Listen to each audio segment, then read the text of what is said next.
Okay, चलिए देखते हैं drift velocity. What is drift velocity?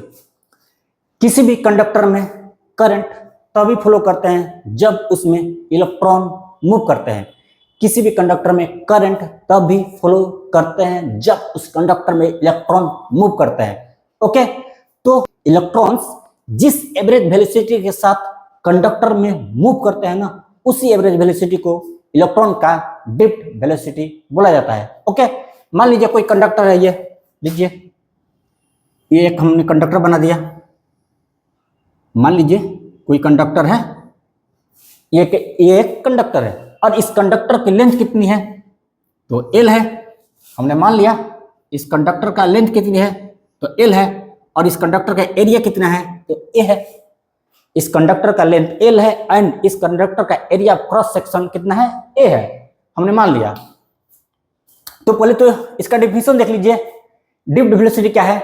It is the velocity, it is the average velocity with which an electron moves in a conductor when an electric field is applied upon it। किसी भी conductor में electron तभी move करते हैं जब उस conductor के across electric field को अप्लाई किया जाएगा। ठीक है ना?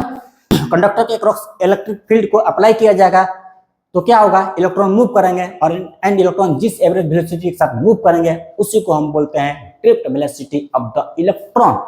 ठीक है, तो मान लीजिए किसी कंडक्टर का लेंथ एल है and area cross section A है। हमने मान लिया।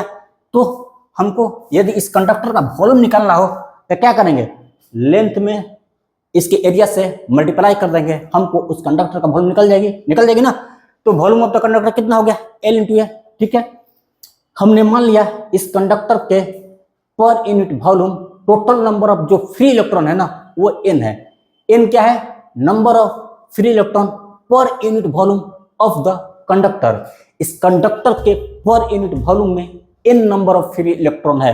तो एक यूनिट वॉल्यूम में n number of free electron है, तो इतने वॉल्यूम में कितने इलेक्ट्रॉन हो जाएगा? इसमें n से मल्टीप्लाई कर देंगे तो कितना बन जाएगा? टोटल नंबर ऑफ इलेक्ट्रॉन्स कितना हो जाएगा? a l इंटू n हो जाएगा ना। ठीक है, अब देखते हैं टोटल चार्ज कितना है इस कंडक्टर में। टोटल चार्ज कितने हुए? तो एक इलेक्ट्रॉन पर चार्ज ई है, तो इतने इलेक्ट्रॉन पर चार्ज कितना होगा? ए एल एन इंटू ई।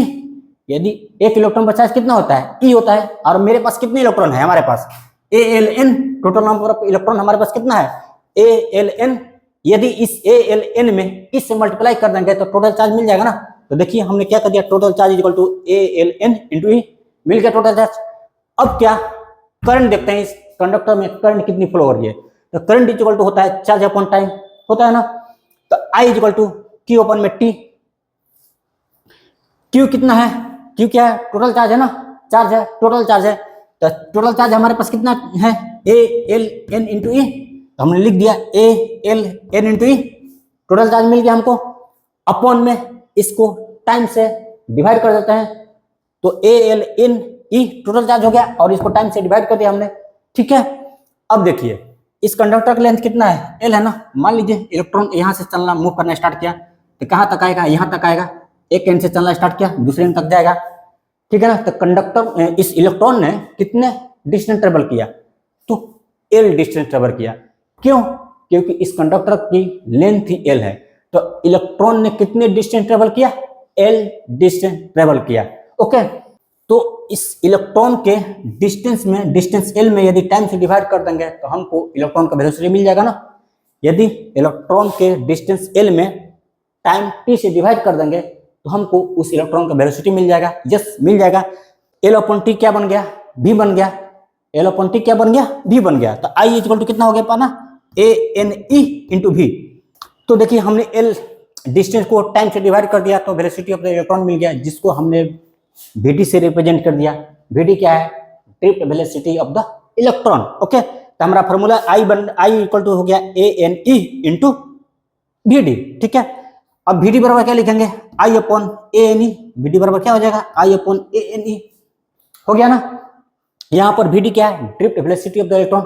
आई क्या है? Current flowing in the conductor and A is the area of the cross section of the conductor. Vd क्या है? Drift velocity of the electron है। I क्या है? Current flowing in the conductor and A A is the area of cross section of the conductor, ठीक है। N क्या है, number of free electron per unit volume of the conductor, and E is the charge on an electron, ठीक है। हम जानते हैं यदि करंट में उसके एरिया से डिवाइड कर देंगे तो हमको मिल जाएगा करंट डेंसिटी। यदि करंट में एरिया से डिवाइड कर देंगे तो हमको मिल जाता है करंट डेंसिटी। तो आई अपन ए क्या बन गया, करंट डेंसिटी, जिसको कि हम जे से डिनोट करते हैं। करंट डेंसिटी को किससे डिनोट किया जाता है, जे से। तो आई अपन ए क्या हो गया, करंट डेंसिटी। तो वी डी इक्वल टू हम लिख सकते हैं जे अपॉन एन इंटू ई, लिख सकते हैं ना। आई अपॉन ए क्या होता है, करंट डेंसिटी। तो वी डी इक्वल टू लिख सकते हैं जे अपॉन एन ई, जहां पर वी डी है drift velocity of the electron and N is the number of free electron per unit volume of the conductor and E is the charge on an electron. E क्या है, charge on an electron, ठीक है।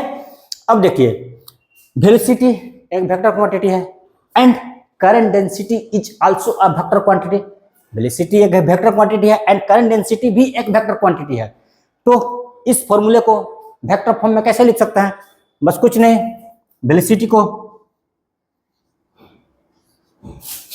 Velocity vector लिख देंगे, इसके ऊपर arrow लिख देंगे, ठीक है। Is equal to current density भी तो एक वेक्टर क्वांटिटी है, तो इसके ऊपर भी, जे के ऊपर भी एरो लगा देंगे। जैसे भी के ऊपर हमने एरो लगा दिया, जे के ऊपर भी हमने एरो लगा दिया, और अपॉन एन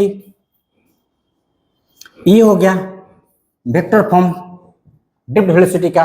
तो अगेन मैं बोल रहा हूं V D equal to I upon A N E, जहां पर वी डी क्या है, drift velocity of the electron, I क्या है, current flowing in the conductor, A क्या है, area cross section of the conductor, and N क्या है, N is the number of free electrons per unit volume of the conductor, E charge on an electron, ठीक है।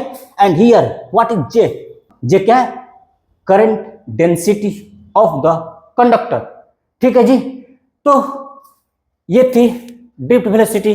Okay, thanks for watching, wish you all the best.